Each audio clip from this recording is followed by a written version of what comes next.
Harvesting inner gel, for aloe vera specifically. 1. Choose mature, healthy outer leaves near the base of the plant. The leaf should be thick and firm. 2. Use a clean, sharp knife to cut the leaf at the base close to the stem.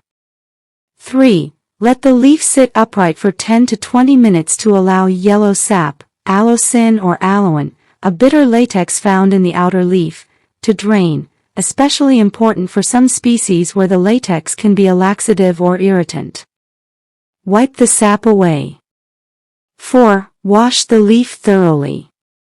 On a clean surface, slice along one long edge and peel away the green skin to reveal the clear inner gel. Alternatively, fillet the leaf open and scoop the gel with a spoon.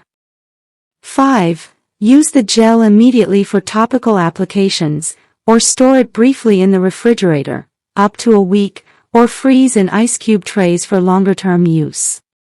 For commercial or ingestible uses, follow strict extraction and purification procedures.